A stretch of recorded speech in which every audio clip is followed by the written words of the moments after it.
Assalamualaikum warahmatullahi wabarakatuh. Perkenalkan, nama saya Anastasia Devika Samuel dari kelas Manajemen Keuangan. Pada pertemuan 9 kali ini, saya akan membahas sedikit summary dari pertemuan 9 ini.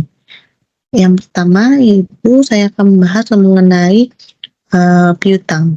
Piutang merupakan nilai jatuh tempo yang berasal dari penjualan barang atau jasa, atau pemberian pinjaman uang. Piutang juga mencakup nilai jatuh tempo yang berasal dari aktiva seperti sewa dan bunga, yang dikutip menurut dari Subramaniam dan John Jewell tahun 2010. Lalu adapun tujuan dari piutang, yaitu pertama merangsang minat para pelanggan, kedua menaikkan volume penjualan, ketiga meningkatkan laba bersih perusahaan, keempat yaitu strategi memenangkan persaingan atau biasa disebut dengan memperbesar market share. Lalu di sini saya akan membahas mengenai pengertian dari cash conversion cycle.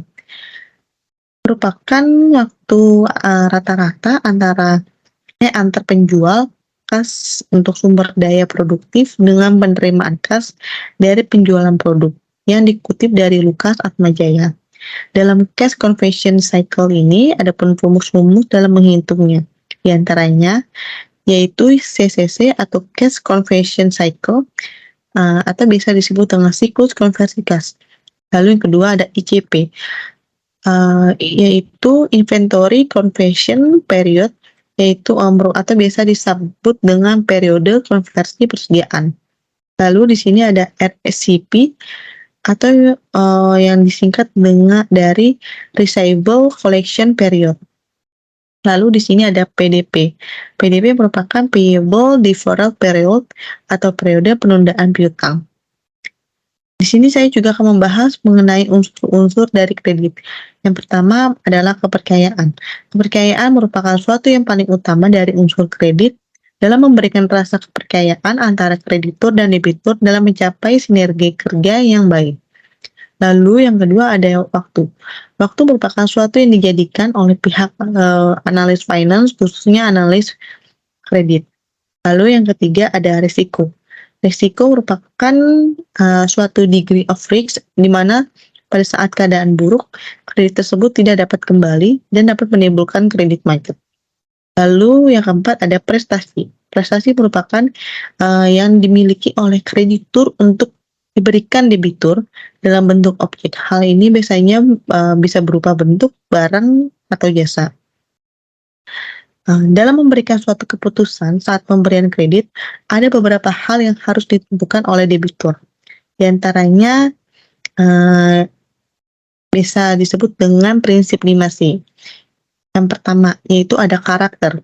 Karakter ini adalah merupakan syarat untuk menggambarkan suatu kebutuhan pembeli yang disediakan oleh penjual dengan tujuan agar penjual dapat mengetahui karakter dari pembeli untuk memenuhi syarat yang sudah ditentukan. Lalu di sini ada capacity. Capacity ini merupakan pelanggan dalam memenuhi kewajibannya secara finansial. Hal ini bertujuan untuk menilai posisi, likuiditas, dan proyeksi cash flow dari calon pelanggan. Lalu yang keempat ada kapital. Kapital merupakan analisa dalam menggambarkan pada kekuatan finansial dari calon pelanggan. Biasanya analisis ini menggunakan beberapa rasio secara finansial yang tersedia sesuai dengan kebutuhan modal calon pelanggan. Lalu yang keempat ada kolateral.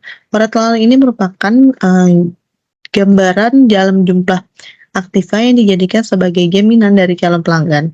Hal ini bertujuan untuk memberikan kepada debitur dalam melakukan pembayaran kredit sesuai dengan waktu yang sudah ditentukan. Lalu yang terakhir ada condition, yaitu menunjukkan suatu keadaan ekonomi secara umum dan pengaruh kemampuan perusahaan calon pelanggan dalam memenuhi kewajibannya.